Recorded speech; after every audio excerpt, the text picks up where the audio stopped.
Hola, ¿qué tal, estudiantes? ¿Cómo estáis? Espero que hayáis tenido una semana, fenomenal. Yo espero acabarla, poner el colofón de, pues poner, como decimos en español, la guinda al pastel, para que sea perfecta. Hoy vamos a ver, vamos a pasar por un proceso, ¿verdad?, por un juicio, porque vamos a hablar de vocabulario relacionado con esto, precisamente, con la justicia. De modo que vamos a vivir este proceso del juicio a través de un vocabulario que os va a dotar de las palabras necesarias para hablar de este tema. Yo creo que va a molar un montón, os aconsejo a que os quedéis y además empezamos ya. Comenzamos con el concepto proceso legal, que es el conjunto de pasos y de procedimientos que vamos a seguir, ¿verdad?, cuando vamos a un juicio. Este es el proceso legal, es el concepto que va a englobar a todos los hechos que van a acontecer durante esta actividad en la que estamos inmersos cuando toca, cuando procede, cuando hemos denunciado a alguien o cuando alguien nos ha denunciado. Llamamos a todo esto un proceso legal. Para que el proceso legal se lleve a cabo, se lleve a término, vamos a necesitar de la definición pleito, necesitamos conocerla, porque un pleito es la disputa, el conflicto entre dos partes que no se ponen de acuerdo. Si hay un pleito, pues estamos discutiendo, estamos en conflicto, nos cuesta encontrar una solución al problema, y necesitamos de una tercera parte, que en este caso será un juez, que decida quién tiene razón, ¿vale? Un pleito, esta disputa, este conflicto legal, digamos que es el comienzo del proceso legal, comenzará en un pleito, ¿no? Pues podemos tener un pleito en la comunidad de vecinos, porque algunos vecinos están a favor o están en contra de que los toldos del edificio sean de un color o sean diferentes. Y por esta estupidez, a veces, por meras estupideces, pues puede comenzar un pleito, que es esta disputa entre dos partes. Una vez comenzado el pleito, el juez nos va a solicitar un sumario judicial, es decir, debemos entregarle todas las pruebas, todo lo que sea relevante y pertinente. En el caso, en nuestro pleito, en nuestra disputa legal, tenemos que entregárselo para que él pueda leerlo, pueda verlo, pueda reflexionar acerca de todas las pruebas, ver quién puede tener más o menos razón, y, bueno, pues, como comprenderéis, urge que un juez tenga todas las pruebas. Hablamos del concepto sumario judicial, palabra avanzadísima que probablemente desconozcáis, al menos en español, y que no todos los españoles, debo decir, usan, porque aquí, en Spanish from Spain, además de hablar un buen español y de tener un vocabulario que probablemente no vais a encontrar en ningún otro lugar, podéis hablar incluso mejor que un nativo. A la par que se produce este sumario judicial, donde el juez recaba las pruebas de una investigación, los documentos que exige para poder pensar acerca de qué solución determinar, de qué sentencia dictar, pues también requiere de declaraciones de las personas implicadas. Y a veces, bueno, no a veces, se va a producir una audiencia breve porque es corta, no estamos hablando del juicio per se, no es el momento en el que vamos a declarar, digamos, profundamente y largamente, sino que previamente tendremos en este sumario judicial también una audiencia breve, es decir, vamos al juzgado, nos presentamos ante el juez y hablamos y contestamos a las preguntas que esta nos puede hacer, es decir, clarificaciones, puntualizaciones que a lo mejor no tiene claras pues el profesional, y requiere de nuestra intervención. A esto le llamamos una audiencia breve. Vamos al juzgado, nos hacen preguntas muy concretas, muy específicas, y nosotros contestamos, sin entrar en el caso en profundidad, porque este es un paso previo. Ya entraremos en profundidad más adelante cuando comience el juicio. En la audiencia breve nos presentamos ante el juez y contestamos sucintamente a sus preguntas. Yo creo que es importante en esta lección sobre vocabulario relacionado con la justicia, con los juicios, no solo hablar del proceso y de las cosas que ocurren, sino también de lugares que vamos a encontrar en este juicio. En este caso nos referimos a parte del mobiliario, de la composición del juicio. Ya estamos en el juicio, ¿de acuerdo? Y hay un lugar que es el estrado, que yo quiero enseñaros, que yo quiero hablar de él, y es el lugar en el que está sentado, en un lugar elevado, el juez o la jueza o los jueces, si fuese el caso en el que hubiera más de un juez. Este lugar es el estrado, como digo, pues está por encima, porque la ley debe estar simbólicamente por encima de todos, sin importar lo ricos o los pobres que somos. Sabemos que en realidad esto no es así, al menos no puntillosamente, a rajatabla, pero supuestamente debería serlo. El estrado es, pues, esta mesa, este escritorio, este lugar alto, donde se encuentra el juez también sentado en su silla detrás, ¿de acuerdo? Bueno, pues ya lo sabéis, a esto lo conocemos como estrado.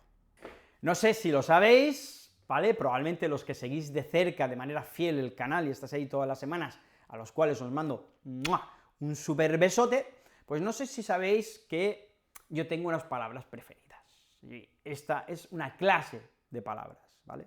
Mis palabras preferidas son los verbos.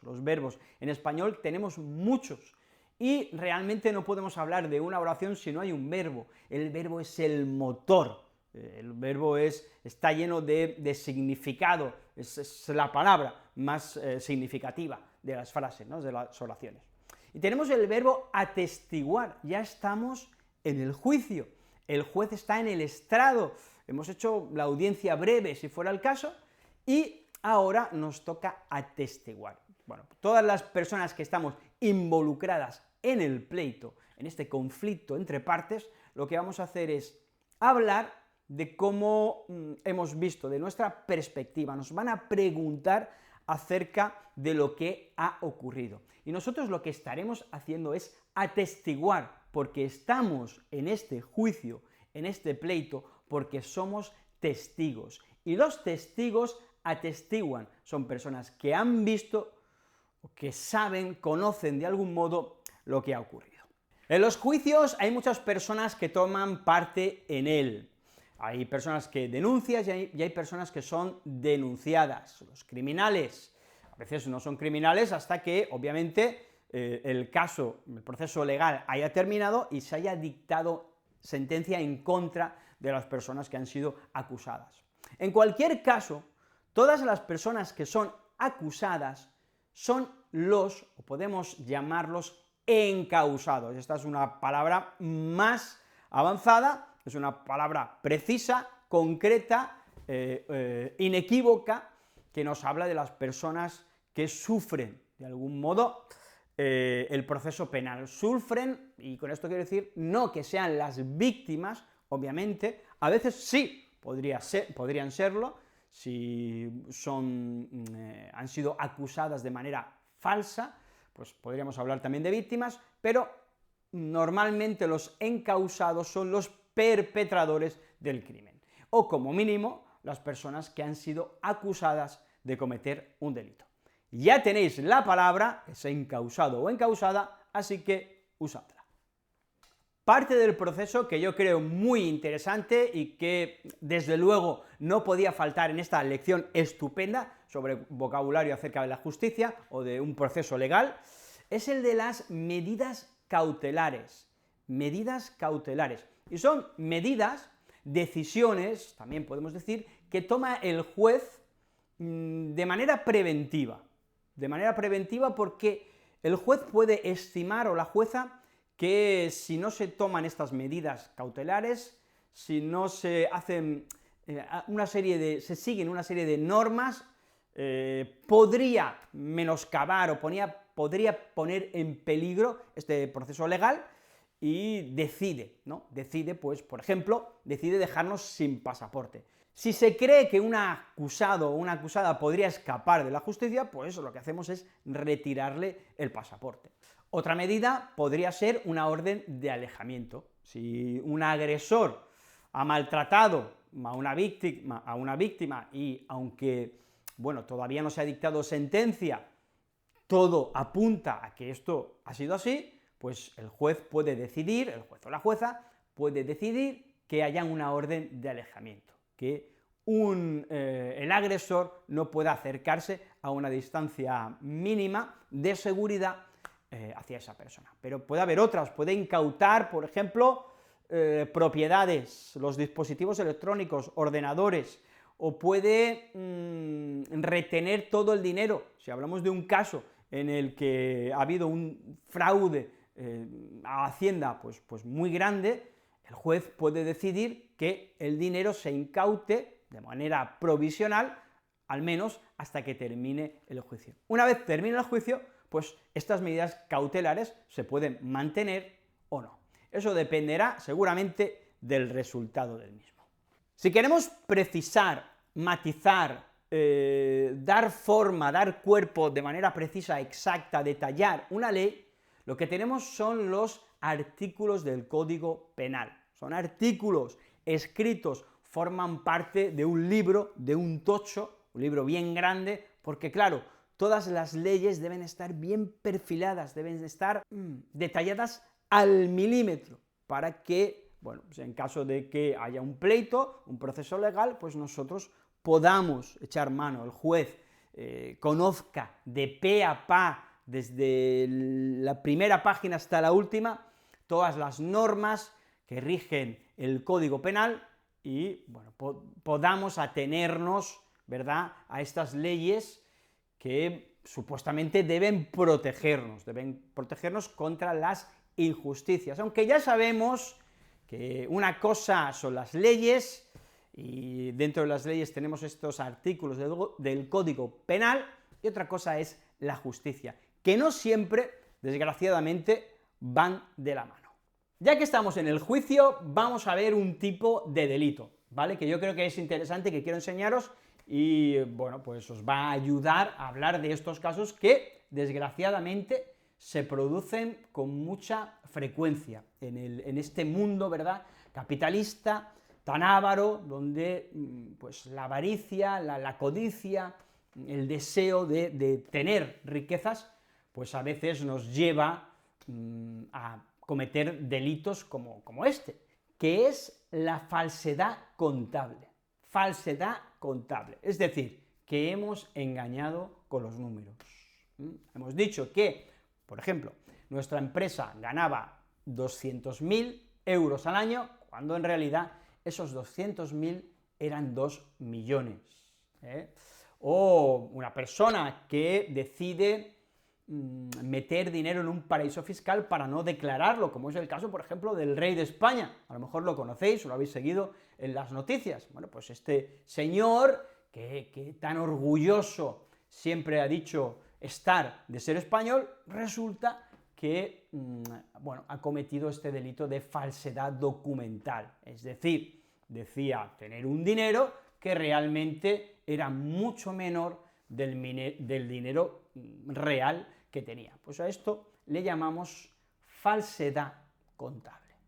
Rey de España, no seas tan pillín y devuélvenos el dinero que nos has robado. No es el único que ha robado en España, obviamente. En España tenemos muchos políticos ladrones. Afortunadamente, muchos de ellos, o algunos de ellos, dan con sus huesos en la cárcel. Lamentablemente, no todos, como es el caso del rey. Nos encontramos ahora en el momento en el que los encausados han atestiguado, en el que las víctimas han atestiguado, en el que, bueno, pues el proceso se ha llevado a cabo y ha terminado. No, todavía no ha terminado porque no tenemos una sentencia. Sentencia, este es el concepto que irremediablemente tenía que aparecer en este vídeo. Sin una sentencia, el juicio, el proceso legal, no ha acabado. necesitamos que el juez nos diga cuál es el veredicto. Y este veredicto nos lo traslada en la sentencia. Sentencia, puede sentenciarnos a 20 años de cárcel, puede sentenciarnos a pues, una serie de tiempo, y también podría, por ejemplo, quitarnos propiedades también como parte de esa sentencia, o hacer que no podamos acercarnos a alguien cuando salgamos de la cárcel. Esto, amigos, amigas, es la sentencia. Que nos guste o no nos guste, probablemente si nos mete en la cárcel no nos va a gustar, nosotros no podemos evitar. Lo que dice un juez va a misa. Expresión en español que quiere decir que es súper importante y que en este caso no es soslayable. Si en lugar de un juez tenemos un tribunal, hablaríamos también, podemos hablar de sentencia obviamente, pero otra manera de decirla, yo siempre lo repito una y otra vez, quiero dotaros de un vocabulario profundo, de un abanico de posibilidades que os haga destacar, que muestre que vuestro español no es un español cualquiera, que vosotros aprendéis español aquí, conmigo, en Spanish from Spain. Bueno, pues tenemos el fallo del tribunal. Es curioso, ¿verdad? Porque fallar es equivocarse, y decir que unir este concepto de fallar, de equivocarse y de tribunal, pues la verdad, podéis quedaros un poquito perplejos, pero ¿cómo que se equivoca? No, porque aquí, en este caso, si el tribunal emite un fallo, nos comunica su fallo, no es que nos comunique un error, sino que nos está comunicando su decisión final. El fallo del tribunal es esto. Por ejemplo, el fallo del tribunal fue unánime al declarar al acusado culpable. Y ahora diréis, y ya está, Reyes, se ha acabado, ¿no? ¿Se ha acabado? No se ha acabado. ¿Por qué? Porque luego tenemos un tribunal más en España, ¿verdad? Es la máxima autoridad en España, los que tienen la decisión final, que es el Tribunal Supremo. El Tribunal Supremo emite la corroboración de la sentencia anterior o la revoca, y aquí ya, en principio, en España sí que podemos dar por terminado el proceso legal. Lo que diga el Tribunal Supremo ya es bueno, pues inamovible, ya en España, ¿verdad? Porque luego podríamos, a lo mejor, apelar a un tribunal internacional, pero en España la cosa se va a quedar en el Tribunal Supremo. Quiero acabar el vídeo de hoy con una palabra positiva, con una palabra guay, con una palabra que nos deje un buen sabor de boca, con una palabra más optimista, y es el concepto del indulto. Indultar es perdonar en el sistema legal. Si el sistema legal ha cometido algún error del cual ha podido cerciorarse, se ha dado cuenta, con el paso del tiempo se ha demostrado que se había equivocado, nos pueden otorgar este indulto. Así que para aquellas personas que están injustamente en la prisión, ¿verdad?, pagando una sentencia que nunca cometieron y que en primer lugar debieron ser castigados por ella, pues les queda todavía el concepto, ¿verdad?, aferrarse, un poquito de esperanza, un rayo de luz, que es el concepto del indulto. El indulto es el perdón porque el sistema penal se ha equivocado, o porque también se puede dar el caso de que el sistema penal anterior era demasiado duro, en estos casos concretos, y se ha estimado que esta persona lleva mucho tiempo en la cárcel, ha pagado, su comportamiento ha sido inmejorable, y en este caso también podría ser indultada. El indulto, tenemos un verbo además, que es el verbo indultar. Yo creo que con esto nos vamos a quedar con mejor sabor de boca. Si es así, si os habéis quedado con un mejor sabor de boca, ahora os toca a vosotros dejarme a mí también con un buen sabor de boca. ¿Cómo lo podéis hacer? Muy fácil. Le das al like, compartís, y si es la primera vez que estáis aquí, o la segunda o la tercera, pero no estáis suscritos, ahora es el momento de hacerlo. Y así, todos contentos. Que tengáis una semana estupendísima. Espero haber puesto un buen colofón al anterior. Y ya sabéis que la vida puede ser maravillosa. Aunque pasemos por momentos muy duros, debemos siempre aferrarnos a la idea de que siempre puede mejorar. Un beso, nos vemos la semana que viene. ¡Chao!